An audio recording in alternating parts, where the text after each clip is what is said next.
Ray, ce qui se passe en Europe est assez incroyable à observer. Tu sais le document, la NSS, la stratégie de sécurité nationale de Trump.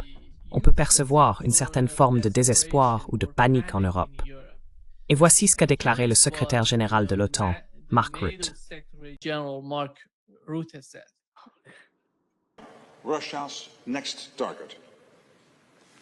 La prochaine cible de la Russie, et nous sommes déjà en danger.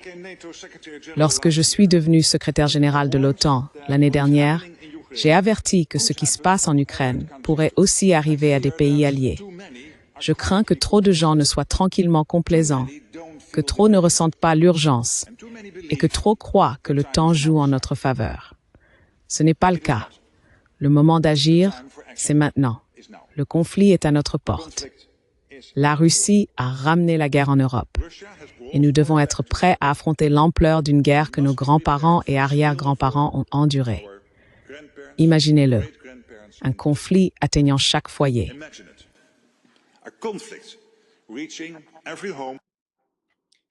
Ray, le temps ne joue pas en notre faveur, et le moment d'agir, c'est maintenant. Qu'est-ce que cela signifie?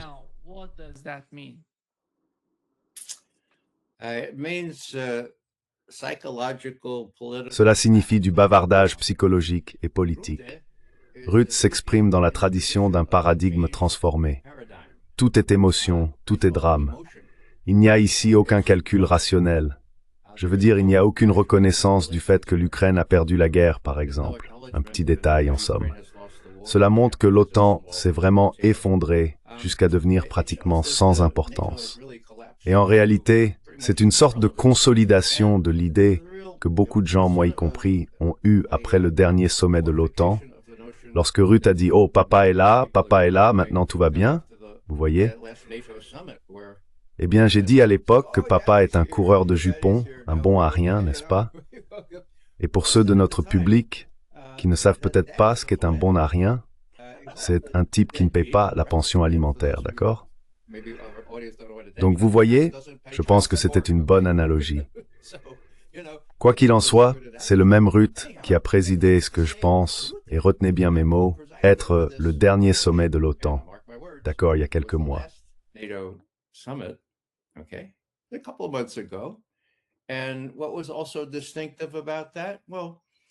Et qu'est-ce qui était également distinctif à ce sujet? Eh bien, le précédent sommet de l'OTAN avait déclaré que l'Ukraine suivait une voie irréversible vers l'adhésion à l'OTAN. Qu'a dit celui-ci? Rien. Il était 10 fois plus petit que le précédent. Il n'a rien dit. Et puis, bien sûr, si je dois en rajouter, je le ferai. Le dernier conseil ministériel de l'OTAN la semaine dernière, c'était la première fois dont je me souvienne et je suis cela depuis des décennies. Le secrétaire d'État américain a décidé de ne pas se présenter avec tous les autres ministres des Affaires étrangères de l'OTAN. Oui. Quelle était son excuse? Devait-il aller au spectacle de Noël de sa petite fille? Ou bien était-il? Non, aucune excuse. Ses collaborateurs ont dit « Ah, il assiste à beaucoup de réunions. Il ne peut pas aller à toutes ces réunions, bon sang. » C'était donc une rebuffade délibérée. Alors, quelle est la conséquence de tout cela?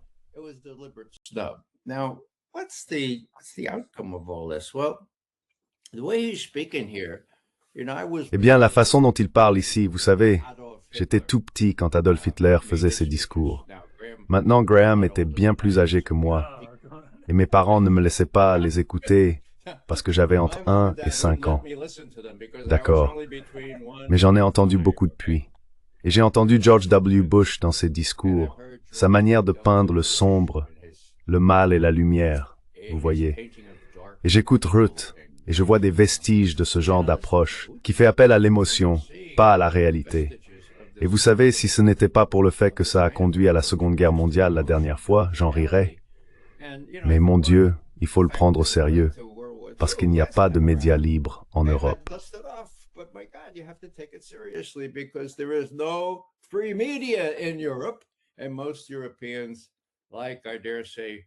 Et la plupart des Européens, comme je dirais la plupart des Américains, ne savent pas comment l'Ukraine a commencé, comment la guerre a commencé. Je vais juste ajouter une chose. Mon bon ami Scott Ritter a fait une remarque il y a 3 ans. Il a dit quelque chose comme Vous savez, les Russes vont gagner, et c'est probablement une bonne chose. Oh wow. Vous savez, il a reçu beaucoup de critiques pour ça. Pourquoi l'a-t-il dit? Parce qu'il savait très bien que tout cela avait été provoqué par l'OTAN. Et Scott vient du même paradigme que moi. Vous savez, quand on voit quelqu'un provoquer une bagarre, on ne veut pas qu'il gagne. Et c'est l'OTAN, Biden et tous ces types qui ont provoqué ce conflit.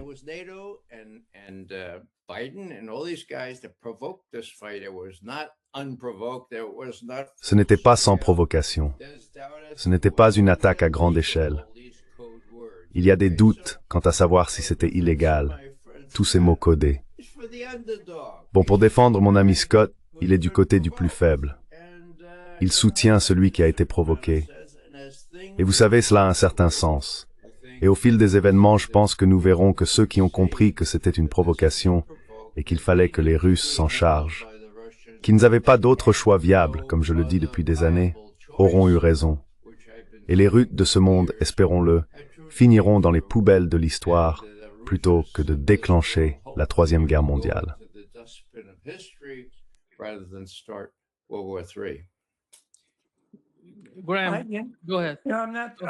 Graham, allez-y. Non, je ne suis pas sûr. Je veux dire, c'est un développement fascinant et c'est un document fascinant. Il soulève beaucoup de questions que Ray a déjà mentionnées. Franchement, je ne suis pas sûr que ce document ou les concepts qu'il contient vont survivre ou durer très longtemps. Peut-être que oui, mais il me semble très difficile de prendre la plus grande superpuissance du monde et de la faire changer de cap comme un super pétrolier du jour au lendemain. Avec un changement d'idéologie, en disant au Congrès de repenser tout ce qu'il a jamais pensé. Qui sont nos amis? Qui sont nos ennemis? Où nous allons aller? En disant cela au complexe militaro-industriel, en le disant aux Européens.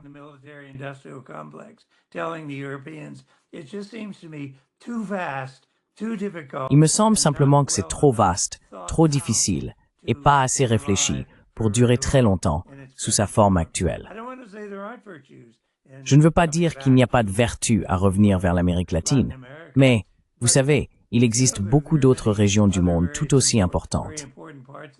S'il avait dit « Nous allons nous tourner vers l'Asie », non pas de manière conflictuelle, mais de manière associative, j'aurais pensé « Oui, cela a beaucoup de sens ».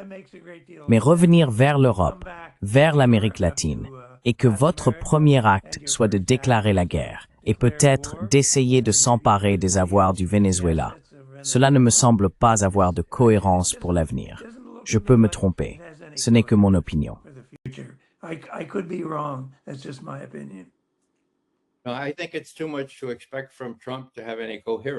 Je pense qu'il est trop demandé à Trump d'avoir une quelconque cohérence. Nous sommes contre le changement de régime, sauf pour le Venezuela, sauf pour quelques autres endroits. Donc oui, je veux dire, les gens parlent de chaos. Eh bien, c'est chaotique, mais il faut faire avec. Très bien, je pense que tu as mis le doigt sur quelque chose, Graham. Le secret, le fait que aucun reporter, aucun journaliste, personne n'ait eu la possibilité de faire un suivi sur cet article de Politico du 5 septembre, qui était explosif. Il prédisait ce qui allait sortir la semaine dernière. Alors pourquoi ce secret? Je pense que Rubio, qui aurait été prompt à dire à son allié européen « Oh mon Dieu, ce type devient fou, ce Trump, fait quelque chose », s'est fait dire de la fermer, non?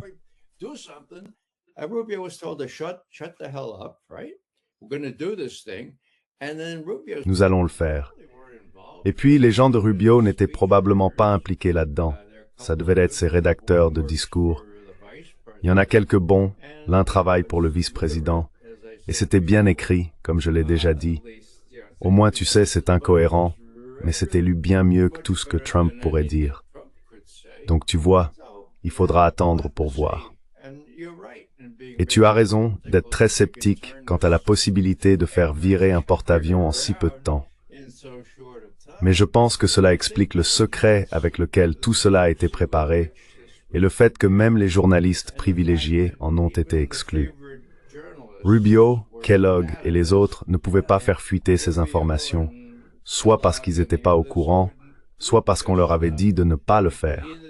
C'est mon hypothèse.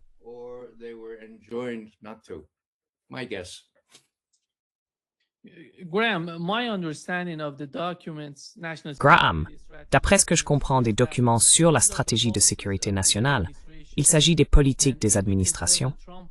Et si l'on compare celui de Trump à celui de Biden, il me semble que le document de l'administration Biden était bien plus lié à l'establishment que celui de Trump. C'est intéressant. Alors voici la question. Combien de temps leur faut-il pour retirer cela de la politique étrangère des États-Unis? C'est pourquoi je pense vraiment qu'après 3 ans, si un démocrate est au pouvoir à Washington, nous verrons la même chose que ce que nous avons vu avec l'administration Biden.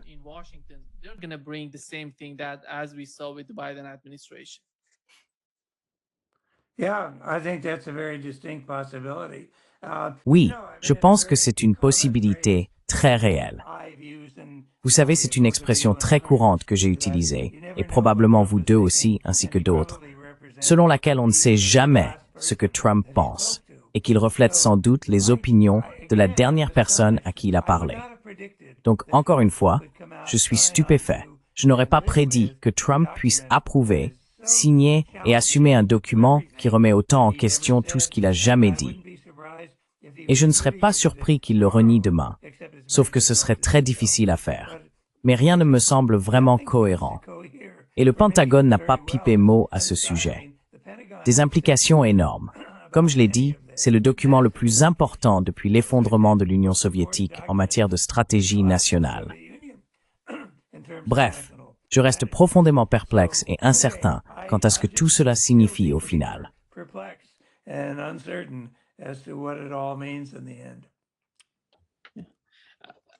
Ouais, Ils ne peuvent pas utiliser un autopen pour faire cette signature. C'est celle qui se trouve sous la stratégie. Oui, il va lui être difficile de faire marche arrière sur ce point de sitôt. Mais je suppose qu'après que Kellogg, Rubio et les autres lui ont dit que l'Ukraine allait gagner, que l'économie russe allait s'effondrer, que les Russes perdaient des dizaines de milliers de personnes chaque semaine, quelqu'un a fini par dire, peut-être que c'était Tulsi Gabbard, où était-elle passée? Eh bien, elle était restée discrète, mais peut-être qu'elle a dit, écoutez, Monsieur le Président, votre prédécesseur s'était déjà fait dire que les Russes avaient perdu en décembre 2022, puis à nouveau en juillet 2023. Maintenant, ce sont les Russes qui ont gagné.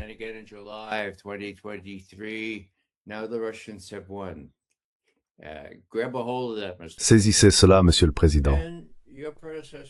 On avait dit à votre prédécesseur que la Chine ne serait pas un facteur majeur sous ma surveillance. Et dans tous ces jeux de guerre que nous avons menés contre la Chine, ils nous battent en 3 jours et notre marine n'existe plus. Alors peut-être devrions-nous faire preuve d'un peu de prudence ici.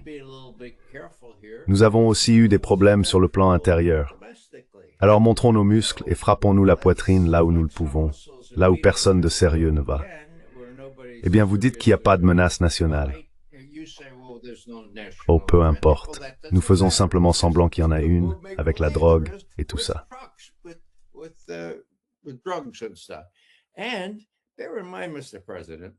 Et gardez à l'esprit, Monsieur le Président, que nous ne savons pas ce qui va se passer en novembre prochain. Je veux dire, il y a déjà toutes sortes de manifestants influencés par la gauche, un peu partout. Ils n'aiment pas beaucoup nos politiques, et ils n'aiment vraiment pas certaines de nos politiques envers Israël. Alors vous savez, il vaudrait mieux ne pas avoir trop de troupes en Europe ou en Asie.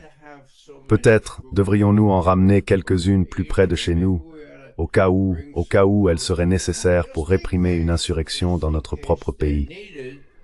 C'est ainsi que se lisait la première version de cette directive divulguée.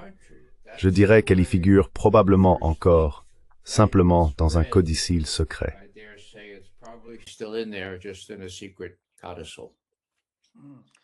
Eh bien, c'est un bon argument, Ray.